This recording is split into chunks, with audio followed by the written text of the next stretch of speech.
La syai'a anfa'a lil qalbi min uzlatin ay khalwatin mashubatin bitafakkur. Tidak ada sesuatu yang lebih bermanfaat untuk hati daripada uzlah, artinya khalwat, menyendiri, menjauh daripada manusia, yang disertai dengan tafakkur. Nah, para muhibbin rahimakumullah, di dalam diri kita ini ada yang disebut dengan qalbun, hati. Yang dimaksud dengan hati itu bukan segumpal daging yang ada di dada sebelah kiri kita, tetapi yang dimaksud dengan hati itu adalah sesuatu yang dinisbahkan kepada Allah Subhanahu wa ta'ala, yang berada di dalam diri kita, yang dengan hati itu kita bisa mengetahui mana yang baik, mana yang buruk, mana yang menuju surga, mana yang menuju neraka. Nah, hati kita itu apabila baik, maka baiklah seluruh anggota tubuh kita. Tetapi bila hati kita ini rusak, maka rusaklah seluruh anggota tubuh kita. Imam Ahmad bin Athaillah menyebutkan di dalam hikmah yang ke-12 ini adalah tentang hati yang rusak. Hati yang rusak itu adalah hati yang seringkali lupa kepada Allah. Hati yang hanya memikirkan kepentingan-kepentingan sesaat, namun melupakan akibat. Nah, ini hati yang rusak. Dan hati yang rusak inilah yang ada pada diri kebanyakan kita.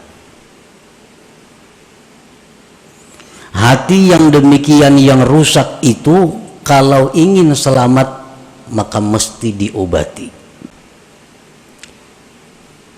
agar bisa hati kita ini selalu ingat kepada Allah, selalu ingat kepada Rasulullah Sallallahu Alaihi Wasallam, dan selalu memikirkan tentang yaumil akhirah, hari akhirat. Nah, bagaimana caranya memperbaiki hati yang rusak itu? Beliau mengatakan bahwa yang paling bermanfaat, yang paling mujarab untuk mengobati hati yang rusak itu adalah uzlah atau khalwat, artinya menjauh daripada manusia, menyendiri, tetapi disertai dengan tafakkur. Dengan kita menyendiri dan tafakkur, maka hati yang rusak tadi diharapkan bisa baik. Nah, itu yang dimaksud di dalam hikmah yang ke-12 ini. La khaira fi uzlatin ay khalwatin la tafakkura biha wa la nuhuda li tafakkurin la uzlata ma'aha. Tidak ada kebaikan pada uzlah, khalwat, yang tidak ada tafakkur padanya. Kita menyendiri, mengasingkan diri daripada manusia, tapi kada ada tafakkur, nah maka itu uzlah, tidak ada kebaikannya. Sedangkan tafakkur tapi tidak uzlah, tafakkur di waktu kita berada di tengah-tengah umat, tafakkur di waktu kita berada di tengah-tengah masyarakat, maka tafakkur itu tidak akan menimbulkan kemajuan. Tafakkur itu tidak akan murni, tafakkur itu tidak akan bersih, sehingga tidak sesuai dengan manfaat yang diharapkan dengan tafakkur itu. Nah, oleh karena itu pengarang tadi menyebutkan bahwa uzlah yang disertai dengan tafakkur itulah yang paling bermanfaat untuk memperbaiki hati yang rusak itu. Para muhibbin rahimakumullah, qala Rasulullah sallallahu alaihi wasallam, tafakkuru sa'atin khairun min ibadati sab'ina sanah. Tafakkur sesaat, satu mat, itu di sisi Allah lebih baik nilainya, pahalanya daripada ibadah kita selama 70 tahun yang tidak ada tafakkurnya. Kita beribadah, misal ibadah apa, tapi kada ada tafakkurnya 70 tahun, maka harganya lebih mahal tafakkur sesaat di sisi Allah subhanahu wa ta'ala. Li'anna bihi yasidul abdu ila ma'rifati haqaiqil asya wa ila ta'zimillah ta'ala wa ta'zimi kulli ma yurdi. Karena dengan tafakkur itu sampailah seorang hamba kepada mengenali hakikat-hakikat sesuatu. Dengan tafakkur itu seseorang bisa mengagungkan Allah. Dengan tafakkur itu dia bisa mengagungkan tiap-tiap sesuatu yang membuat ridhanya Allah. Nah, para muhibbin rahimakumullah, apa yang pertama tafakkur itu? Apa yang pertama mesti kita pikirkan? Yang pertama kita pikirkan adalah diri kita. Karena man arafa nafsah arafa rabbah.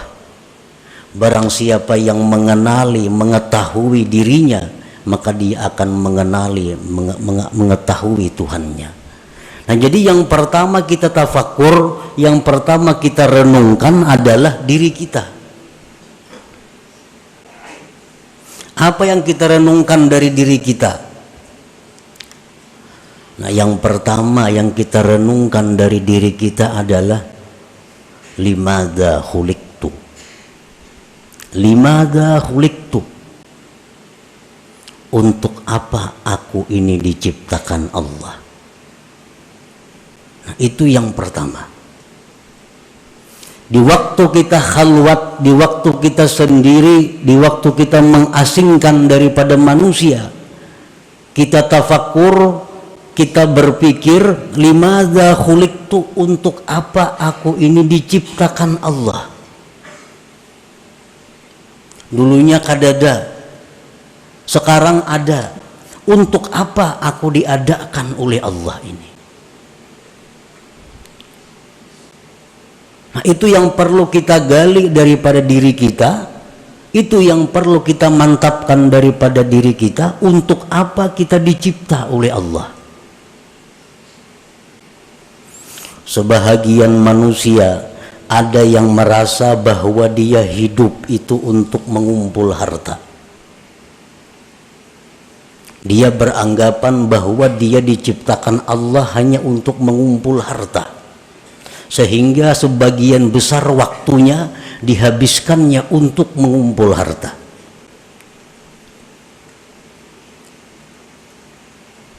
Walaupun itu dia mengakui atau dia mengingkari, tapi kenyataan fakta membuktikan bahwa sebagian besar waktu dia habiskan untuk mengumpul kekayaan. Itu secara kada langsung bahwa dia mengakui bahwa aku dicipta untuk mengumpul harta. Jam 8 sampai jam 5 dihabiskan waktunya untuk berusaha mencari duit.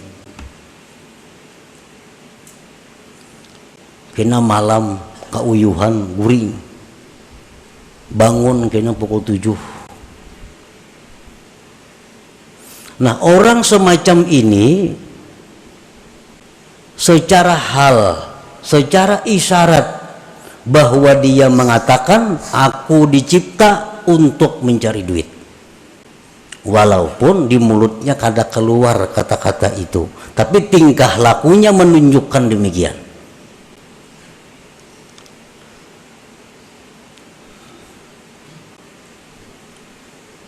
Nah, itu yang kita renungi. Apakah bujur seperti itu? Apakah benar kita dicipta oleh Allah untuk mencari duit? Nah, itu yang perlu tafakkur. Yang pertama kita renungi hidup kita. Kita renungi berapa umur kita habiskan. Kita mengakui bahwa kita ternyata hidup ini adalah untuk duniawi semata-mata. Akhirat ada, tapi porsinya kecil, porsinya sedikit. Nah, makanya tafakkur itu nilai pahala di sisi Allah sangat besar. Limadza khuliqtu, untuk apa dicipta? Ibrahim bin Adham, sewaktu beliau berburu, beliau adalah seorang bangsawan yang sukanya berburu. Suatu hari beliau berburu dengan perbekalan, perlengkapan yang lengkap, berangkat ke hutan. Di tengah jalan beliau ada mendengar hatib. Hatib itu artinya suara tanpa kelihatan orangnya. Suara itu, ya Ibrahim, alihada khuliqta, apakah untuk ini engkau dicipta Allah? Apakah engkau dicipta untuk berburu? Ibrahim bin Adham tersadar bahwa ternyata selama ini hidupku kusia-siakan. Berpaling beliau kembali dan meninggalkan seluruh yang ada, lalu mengembara ke tengah hutan belantara untuk mencari hakikat, mencari kebenaran. Nah, para muhibbin rahimakumullah, kita diciptakan oleh Allah, wa ma khalaqtul jinna wal insa illa liya'budun. Tidak kujadikan jin dan manusia itu, ujar Tuhan, melainkan untuk ibadah. Nah, untuk ibadah. Jadi kalau kita bertanya kepada diri kita, untuk apa aku diciptakan Allah? Jawabnya, untuk mengabdi kepada Allah. Nah, untuk mengabdi kepada Allah. Nah, itu bisa didapat, bisa digali dengan tafakkur.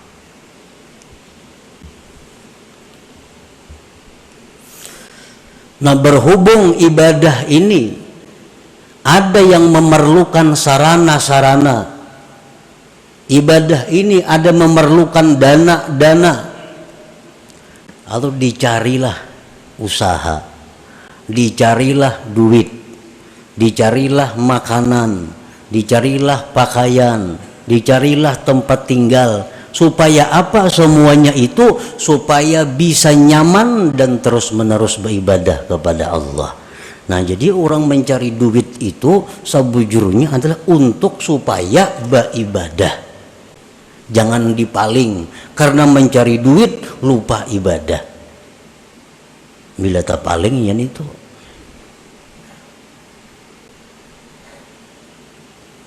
Nah, jadi yang pertama tafakkur itu dulu. Kita mengenali diri kita, tugas kita apa? Ternyata tugas kita hanya satu, adalah mengabdi kepada Allah. Tidak ada yang lain. Allah kadang memberi tugas kepada kita untuk mencari duit. Allah kadang memberi tugas kepada kita untuk berusaha itu ini kadang. Tapi yang ditugaskan Allah kepada kita hanya adalah ibadah kepada Allah. Dan Allah menjamin dalam banyak ayat di Al-Quran bahwa Allah akan memberikan rezeki, memberikan kecukupan kepada mereka-mereka yang ingin beribadah kepada Allah.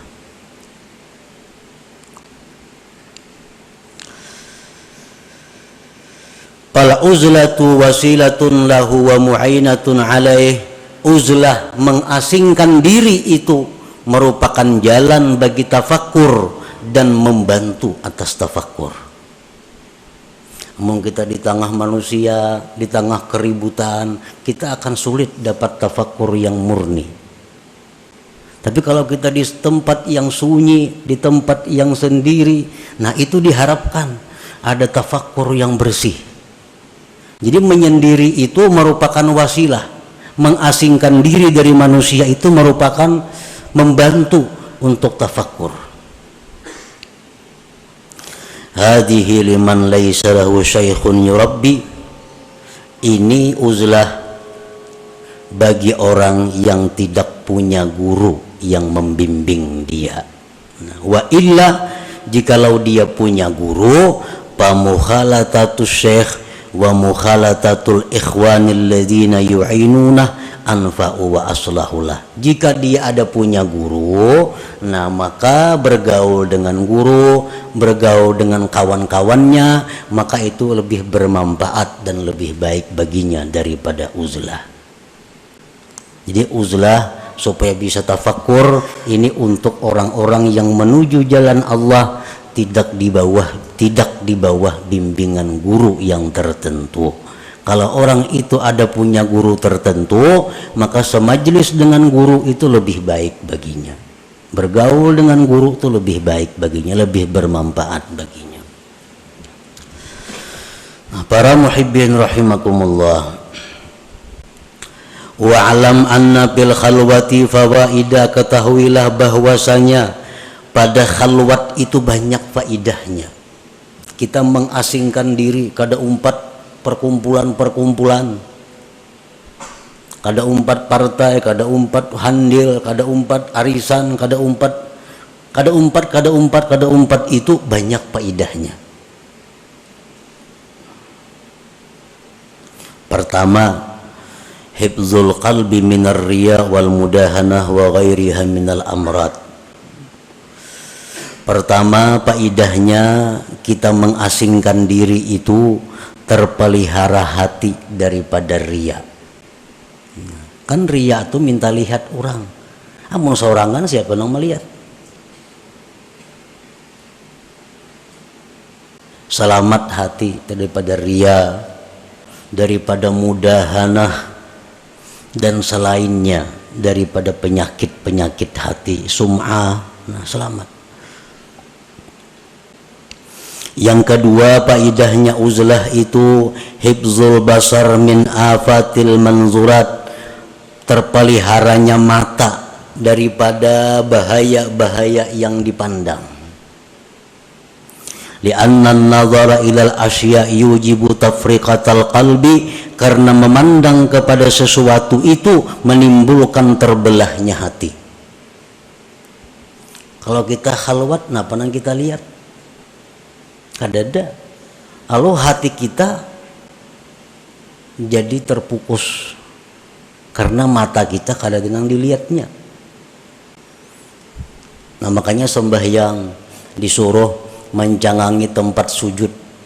Supaya apa? Supaya mata ini jangan melihat yang macam-macam. Karena bila mata melihat macam-macam, kena hati jadi macam-macam juga. Nah dengan adanya kita khalwat, dengan adanya kita bersendiri, nah apa yang kita lihat? Nah selamat mata. Yang ketiga, as-salamah min afatil lisan kal ghibah wan namimah wa ghairiha minal muhlikat. Selamat daripada penyakit atau bahayanya lisan seperti ghibah, nyambati orang, namimah, anjur atar, dan selainnya daripada yang membinasakan. Kita bakhalwat, siapa dipandiri? Kada denang dipandiri. Nah selamat dulu mulut kita daripada menyambat orang, daripada menganjur atar orang. Qala Nabi sallallahu alaihi wasallam, aktsaru khataya ibni Adam bilisanih, kebanyakan dosa manusia itu di lisannya. Dengan uzlah atau khalwat, lisan kita selamat. Yang keempat, keuntungannya kita menyendiri, as-salamatu min suhbatil asrar, kita selamat daripada bersahabat dengan orang-orang jahat. Orang-orang jahat ini contohnya orang-orang nang ahli riba itu orang-orang jahat, orang-orang peminum orang-orang jahat, orang-orang rentenir orang-orang jahat, orang-orang zalim orang-orang jahat, ahli zina itu orang-orang jahat. Nah, bila kita menyendiri kita kada tagaul lawan itu. Tapi amun kita bagaul, nah bisa kemungkinan kita bersahabat dengan mereka itu. Lianna sohbatahum fasadun azim bidinih, karena bersahabat dengan orang-orang yang jahat itu kerusakan yang besar pada agama kita. Kalau kita nih akrab lawan orang penzina, itu agama kita rusak. Akrab dengan orang nang katuju riba, agama kita rusak. Akrab dengan orang zalim, agama kita rusak. Akrab dengan pejabat nang korupsi, agama kita rusak. Tanpa kita sadari.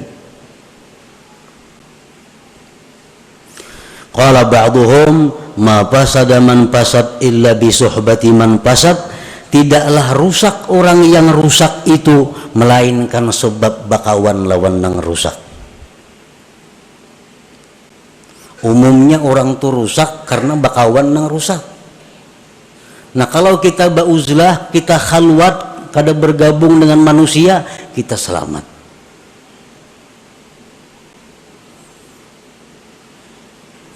Orang-orang yang dimasukkan dalam asrar, kelompok orang-orang jahat, itu pandangan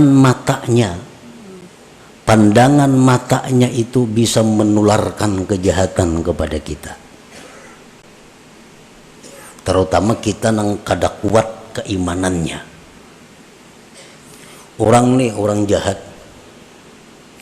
jangan lawan kita berjauh aja lagi. Pandangannya itu bisa mendatangkan laknat Allah kepada kita. Apalagi kekanakan halus-halus tuh, jangan nak dijapa-japa ya orang nangka itu, karena keringat mereka itu adalah keringat yang dilaknat oleh Allah.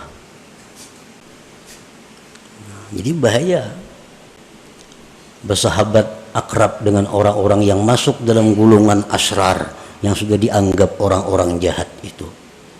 Pandangan matanya bisa merusak agama kita, apalagi sentuhannya maginnya lagi, apalagi memakai bekas pakaiannya maginnya lagi,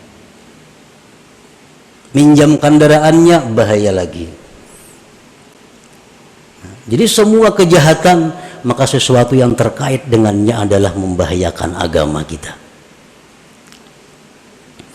Nah, sebaliknya sama dengan orang-orang saleh, orang-orang yang dicintai Allah. Pandangan mereka itu mendatangkan rahmat. Keringat mereka, keringat mendatangkan rahmat. Semua apa yang bekas mereka adalah rahmat. Makanya orang nang mati, jadi dalam kitab fikih, orang tuh mati disunatkan membawa sesuatu bekas orang saleh. Itu kan kita fikih ada tuh. Orang mati disunatkan membawa sesuatu bekas orang saleh. Bekas kainnya kah, bekas apanya kah. Misal kita mati minta kupiah, kupiah bekas orang saleh. Nah, itu memberi manfaat. Kalau orang mati aja memberi manfaat, apalagi orang hidup. Bekas orang saleh. Nah, demikian sebaliknya orang-orang jahat pun demikian. Akan menimbulkan dampak kepada mereka-mereka yang belum kuat hatinya, belum kuat keimanannya. Nah, dengan kita khalwat, kita terhindar daripada bersahabat dengan mereka itu. Yang kelima, keuntungannya khalwat adalah at-tafarrug lil ibadah wa tamakkunul mudawamah 'alaiha. Dengan adanya kita khalwat, kita bisa lapang beribadah dan kawa terus-menerus beribadah. Misalnya kita membaca zikir 5.000 sehari. Kalau kita menyendiri kita kawa. Tapi kalau kita bergaul tengah masyarakat, nah sewaktu-waktu kita ada kada baca karena ada acara ini, acara itu, acara ini. Apalagi macam-macam yang diikuti, ketua ini, ketua itu, ketua ini, bermacam-macam organisasi, kada baca wirid lagi. Jadwal ini ada rapat itu, jadwal ini ada acara itu. Nah kalau kita khalwat, bisa ibadah kita tuh mudawamah, bisa terus menerus. Ibadah yang mudawamah itulah yang dicintai oleh Allah Subhanahu wa taala walaupun sedikit. Yang keenam, faedahnya kita khalwat, siyanatu nafsihi wa dinihi minal khusumat. Dengan adanya kita khalwat, diri kita, agama kita terpelihara daripada pertengkaran-pertengkaran. Kada mau tapahual, saurangan siapa dihuali, siapa nang mahuali. Nah, bahual itu merupakan sumber datangnya macam-macam kejahatan seperti bermusuhan, bermarah-marahan, berdengki-dengkian. Nah, semua itu sifat yang membahayakan. Yang ketujuh, rahatul qalbi wal badan. Dengan adanya khalwat menyendiri itu, hati kita lapang, badan kita pun lapang. Yang kedelapan, husuluz zuhdi wal qanaah. Orang yang khalwat ini akan diberi Tuhan zuhud dan qanaah. Kenapa kita kada kawa zuhud? Kenapa kita kada kawa qanaah, kada merasa cukup lawan nang ada? Karena kita bergaul. Melihat orang makai ini hendak nukar lu berhimat mencari duit. Melihat orang ini hendak nuruti ka itu, duitnya kada ada, berhimat kina mencari duit. Berhutang masih itu kamari. Nah, karena pergaulan. Dengan adanya kita khalwat atau uzlah, selamat dari itu. Yang kesembilan, wujdanu halawatit ta'ah. Nah, didapatnya manis taat. Nah, ini yang penting. Kita khalwat itu, kita menyendiri itu, beribadah jadinya manis. Beribadah tuh nyaman.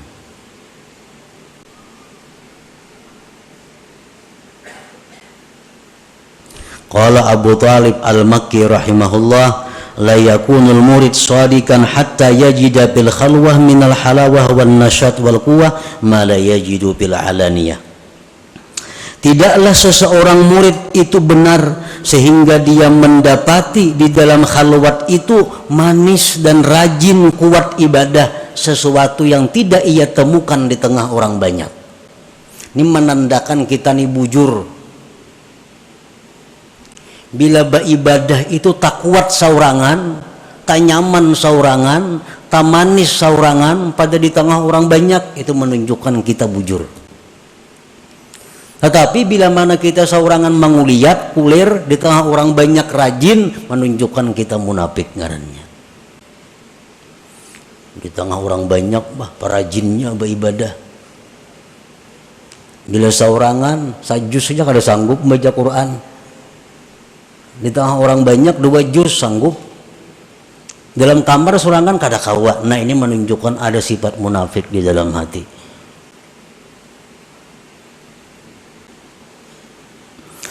Yang ke-10, faidahnya uzlah at-tamakkun minat tafakkuril khalis ad-daim wa huwal maqsudul a'zam bil khalwah. Bisa kawa tafakkur yang murni, yang terus menerus, itulah tujuan yang besar di dalam khalwat, di dalam uzlah itu. Nah, para muhibbin rahimakumullah, uzlah atau khalwat artinya menyendiri daripada orang. Dan itu kada semua orang bisa melakukannya. Menyendiri. Seseorang bertanya kepada gurunya, kaifat tarik ila tahqiqil ibadah wa tahsili halawatiha. Ujar si murid ini, wahai guru, bagaimana cara supaya bisa ibadah itu mantap dan manis? Ujar gurunya menjawab, qala syekh, la tanzur ilal khalqi wa khassatan abna'ad dunya. Kalau ikam hendak mantap beribadah, hendak manis, jangan memandang kepada makhluk, terutama orang-orang yang cinta dunia. Jangan dipandang, maiti aja jangan. Jadi jangan murid maka ada sanggup, wahai guru, guru di pasar begana, berdagang, macam-macam nang dihadapi kayak apa. Kenapa garang maka kada boleh memandang orang-orang yang cinta dunia itu. Ujar gurunya, fa innan nazar ilaihim zulmah. Memandang kepada orang-orang yang cinta dunia itu menimbulkan gelap di dalam hati kita. Nah, memandang aja sudah bahaya. Kada sanggup nang murid nenek. Hidupnya kada di kampung, hidupnya kada di hutan, hidupnya di tengah masyarakat dan berusaha. Nah, kalau ikam kada sanggup, ini barang pala tasma' kalamahum. Ayo ikam memandang mereka, tapi jangan mendengari pembicaraan mereka. Jangan dengari perkataan-perkataan ahli dunia. Kada kau melihat TV lagi tuh, berita-berita. Kenapa garang kada boleh mendengari pembicaraan ahli dunia itu? Fa inna kalamahum kaswah. Pembicaraan orang cinta dunia itu menimbulkan keras hati kita. Kita ini menalinga orang berpandir dolar, pandir emas. Seorang bisi emas kada, dolar kada. Ini menalinga benar. Itu membuat hati kita keras.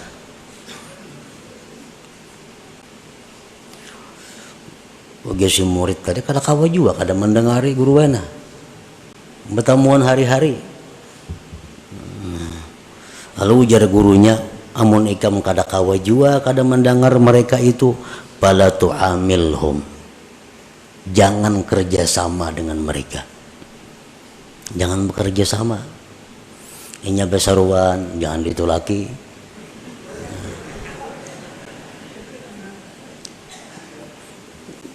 Orang-orang bakhil tuh, orang-orang bakhil besaruan jangan ditulaki. Kenapa? Makanannya itu daun penyakit. Itu ujar Nabi medahkan. Orang bakhil tuh makanannya itu penyakit. Kayak mengetahui orang tuh bakhil kadanya. Tak kau ini di kampung tuh kadang alih kada. Bila kada terdengar menyumbang, kada terdengar baruhan, bakhil ngarannya. Orang ada itu laki. Orang ada biasa baruhan tuh bakhil ngarannya. Nah, inya baruhan jangan tulak, penyakit. Itu jar Nabi kita medahkan itu. Makanan yang dihidangkan dari orang bakhil itu daun penyakit. Namun ikam kada kawa kada memandang mereka, kada kawa kada berpandir lawan mereka, jangan kerjasama. Jangan hendak berjual tukar lawan inya, jangan hendak mendatangi inya, jangan hakun didatangi inya. Maka ada kawa juga guru kayak itu, kada sanggup juga.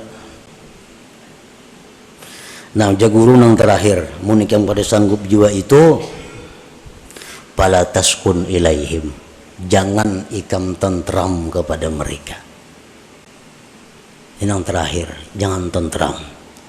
Kadang-kadang hati kita nih, bila parak orang sugih asa nyaman. Nah, itu iya ngaran tentram melawan mereka.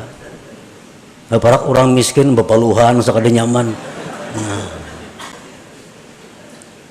La taskun ilaihim, jangan tentram kepada mereka.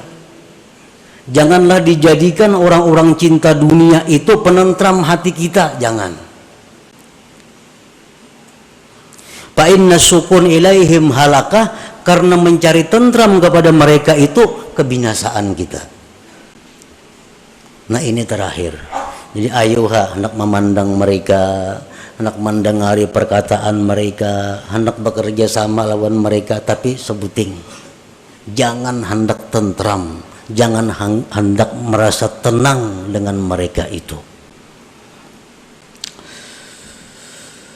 La yajidu halawatal ibadah man kana qalbuhu sakana ila ghairillah, tidaklah bisa mendapatkan manisnya ibadah orang nang hatinya itu tentramnya kepada selain Allah.